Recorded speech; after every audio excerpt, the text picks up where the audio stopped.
उत्कर्षाचे अत्तर सुगंधी चोहीकडे शिंपावे, सुखाचे मंगल क्षण आपणास लाभावे. श्री लक्ष्मी नारायण घरी तुमच्या यावे, शुभेच्छाने अवघे अंगण तुमचे भरावे. दुःख असावे तिळासारखे, आनंद असावा गुळासारखा, जीवन असावे तिळगुळासारखे. माझ्याकडून तुम्हा सर्वांना मकर संक्रांतीच्या खूप खूप शुभेच्छा.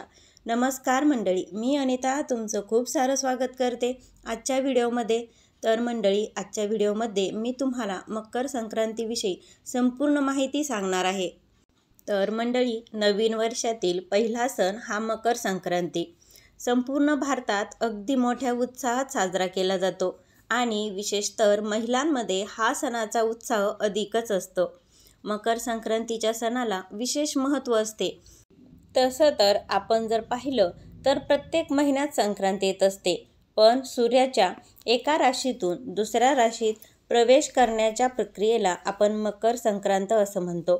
म्हणजेच सूर्य धनु राशीतून मकर राशीमध्ये प्रवेश करतो त्या दिवशी आपण मकर संक्रांती साजरी करतो. तर मंडळी, मी तुम्हाला व्हिडिओच्या सुरुवातीला जसं सांगितलं की नवीन वर्षातील हा पहिला सण मकर संक्रांत, पण आपल्या हिंदू धर्मातील नवीन वर्ष हे गुढीपाडव्याला सुरू होत असतं. पण आपण इंग्रजी कॅलेंडरनुसार नवीन वर्ष हे जानेवारीला सुरू होतं. आपण सणांची तिथी आणि मुहूर्त पाहण्यासाठी जरी आपण मराठी महिन्यांचा वापर करत असू, पण आपण रोजच्या दैनंदिन जीवनामध्ये रोज दिनांक काय आहे, वार कोणता आहे, त्यासाठी आपण तरी इंग्रजी कॅलेंडरचाच वापर करत असतो. त्यामुळे आपण दोन्हीसुद्धा अगदी महत्त्वाचे आहेत. म्हणजे आपण इंग्रजी वर्षसुद्धा आपल्याला जे नवीन चालू होतं ते सुद्धा महत्त्वाचं आहे आणि आपले हिंदू धर्मातील गुढीपाडव्यापासून जे नवीन वर्ष चालू होतं ते पण महत्त्वाचं आहे. तर असं मराठी महिन्यानुसार दरवर्षी संक्रांत ही पौष महिन्यात येते. यंदा वार सोमवार दिनांक 15 जानेवारी 2024ला मकर संक्रांत आलेली आहे. तर आपण आता जाणून घेऊयात की मकर संक्रांत कशावर आलेली आहे, संक्रांतीचा पुण्यकाळ काय आहे, संक्रांतीचे फळ कसे आहे, पर्वकालात आपल्याला काय दान द्यायचे आहे, याविषयी मी तुम्हाला संपूर्ण माहिती या व्हिडिओमध्ये सांगणार आहे. तर पहा मंडळी, पूर्वी गावाकडे वस्तीवर जाऊन गावचे ब्राह्मण संक्रांत सांगायचे आणि सर्व बायका आणि विशेषतः सौभाग्यवती स्त्रिया संक्रांत ऐकण्यासाठी एकत्र जमायच्या. पण आजकाल असं हल्ली शहरामध्ये आणि गावाकडे पण खूप हे प्रमाण कमी झालेलं आहे आणि शहरात अजिबातच हे पाहायला भेटत नाही. पण अजून पण जर कुणाकुणाकडं अशी पद्धत आहे हे मला कमेंटद्वारे नक्की कळवा. मला हे जाणून घ्यायला नक्की आवडेल. चला तर मंडळी, संक्रांत सांगते, ऐका. श्री गणेशाय नमः, श्री सरस्वते नमः. श्री शके 1945च्या मकर संक्रांतीचे फल. रविवार दिनांक 14 जानेवारी 2024 म्हणजेच शके 1945, पौष शुक्ल 3, उत्तर रात्री 2:42 सूर्य मकर राशीत प्रवेश करत आहे. आता संक्रांतीचा पुण्यकाल. सोमवार दिनांक 15 जानेवारी 2024 रोजी सूर्योदयापासून सूर्यास्तापर्यंत आहे. सूर्याचे मकर संक्रमण विष्टीकरणावर होत असल्याने संक्रांतीचे वाहन घोडा असून उपवाहन सिंह आहे. तिने काळे वस्त्र परिधान केले असून हातात भाला घेतला आहे. हळदीचा टिळा लावलेला आहे. वयाने वृद्ध असून बसलेली आहे. वासाकरिता दुर्वा घेतलेल्या आहेत. छिद्रान्न भक्षण करत आहे. ब्राह्मण जाती आहे. भूषणार्थ सोने धारण केले आहे. वार नाव घोरा असून नक्षत्र नाव महोदरी असून समुदाय मुहूर्त 15 आहेत.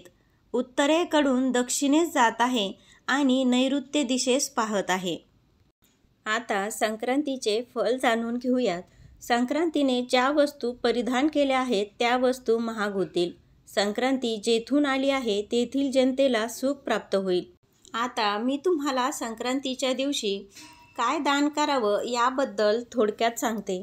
तर बघा, आपल्याला या पर्वकालामध्ये द्यावयाचे दान: नवे भांडे, गाईला घास, अन्न, तिळपात्र, गूळ, तीळ, सोने, भूमी, गाय, वस्त्र, घोडा इत्यादी यथाशक्ती दाने द्यावीत आणि या दिवशी शक्य असल्यास गंगा स्नानसुद्धा करावं. कारण बघा, हे आपल्या पुराणांमध्ये सांगितलं गेलं आहे. या दिवशी जो व्यक्ती गंगा स्नान करतो त्याची पापे ही गंगा स्नानामध्ये धुवून जातात असं म्हटलं जातं. आणि या दिवशी म्हणजे मकर संक्रांतीच्या दिवशी सौभाग्यवती स्त्रियांनी सकाळी लवकर उठून स्वच्छ आंघोळ वगैरे करून आपली सर्व घरातील कामे आवरून या दिवशी घरामध्ये गोडधोड बनवण्याची पद्धत असते. आणि या दिवशी घरातील कुलस्त्रीने अजिबात मोठ्या आवाजात बोलू नये, कठोर शब्द वापरू नयेत, कुणाला शिवीशाप देऊ नये आणि प्रसन्न मनाने या दिवशी आपण पूजा अर्चा आणि आपण जे सुगडांची पूजा करून सवासनींना म्हणजे सौभाग्यवती स्त्रियांना एकमेकींनी आमच्याकडे ओवसणं म्हणतात त्याला. आपण तुमच्या भागामध्ये काय म्हणतात हे मला कमेंटद्वारे नक्की कळवा. कारण आमच्याकडे तरी सकाळी लवकर उठून स्नान करून स्वयंपाक वगैरे सर्व आवरून आम्ही मंदिरात जाऊन एकमेकी सवासनींना ओवसतो. तुमच्या भागामध्ये याला काय म्हणतात हे नक्की कळवा. चला तर आता मी तुम्हाला किंक्रांतीविषयी सांगते. तर बघा, किंक्रांती म्हणजेच करी हा मंगळवार दिनांक 16 जानेवारी 2024 रोजी आहे. या दिवशी सौभाग्यवती स्त्रियांनी एकमेकींना हळदी कुंकू लावून म्हणजे हळदी कुंकाचा मान देऊन त्यांची ओटी भरली जाते आणि छान छान उखाणेसुद्धा घेतले जातात. तुमच्या भागामध्ये असं केलं जातं का हेही मला नक्की कळवा. आता संक्रांतीमध्ये आपल्याला कोणती कामे अजिबात करायची नाहीत. तर बघा, दात घासणे, कठोर बोलणे, वृक्ष गवत तोडणे, गाई म्हशींची धार काढणे व कामविषयक सेवन करणे ही कामे करू नयेत. तर मंडळी, अशा प्रकारे मी तुम्हाला संक्रांतीविषयी अगदी थोडक्यात माहिती सांगितली आहे. आय होप की ती तुम्हाला आवडली असेल. जर व्हिडिओ आवडला तर व्हिडिओला लाईक करा, शेअर करा, म्हणजेच ज्यांना या माहितीची गरज आहे त्यांच्यापर्यंत हा व्हिडिओ पोहोचवा. आणि चॅनलवर जर नवीन असाल तर चॅनलला जरूर सबस्क्राईब करा. भेटूया अशाच एका नवीन माहितीबरोबर. तोपर्यंत श्री स्वामी समर्थ.